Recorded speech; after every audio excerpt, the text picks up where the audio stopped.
கரூர் கூட்ட நெரிசல் துயரத்தில் திமுக அரசின் அலட்சியம்தான் காரணம் என எடப்பாடி பழனிசாமி அம்பலப்படுத்தியுள்ளார். சட்டப்பேரவையில் எடப்பாடி பழனிசாமி பேச எழுந்தாலே பதறும் பொம்மை முதல்வர் ஸ்டாலின் எதிர்க்கட்சி வெளிநடப்பு செய்ததும் வழக்கம் போல வெற்றி சுவரை பார்த்து வெட்டி வசனம் பேசுகிறார்.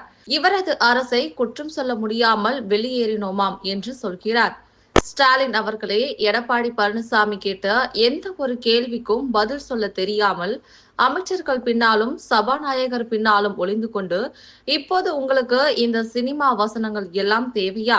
எத்தனை காவலர்கள் கரூர் தமிழக வெற்றி கழக கூட்டத்தில் பாதுகாப்பு பணியில் ஈடுபட்டார்கள் என்ற கேள்விக்கு உங்கள் பதிலுக்கும் உங்கள் காவல்துறையின் சட்டம் ஒழுங்கு ஏடிஜிபி அளித்த பதிலுக்கும் முரண்பாடு இருக்கிறது.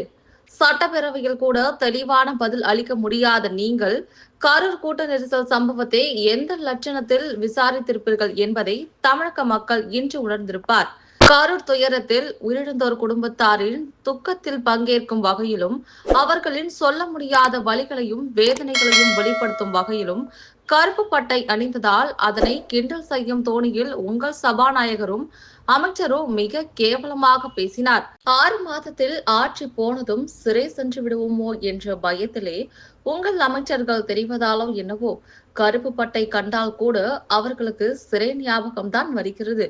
16வது சட்டப்பேரவை உறுப்பினர் எல்லாரையும் சேர்த்து பேசியதை விட அதிகமாக பேசிய பெருமைக்குரிய சபாநாயகரே கருப்பு பட்டையை பார்த்து ரத்த கொதிப்பா என்று கேட்கிறார். இப்போது எடப்பாடி பழனிசாமி சொல்கிறார், ஆம், ரத்த கொதிப்புதான். ஒரு திறனற்ற அரசின் அலட்சியத்தால் 41 உயிர்களை இழந்த கோபத்தில் ரத்தம் கொதித்துதான் கருப்பு பட்டை அணிந்தேன்.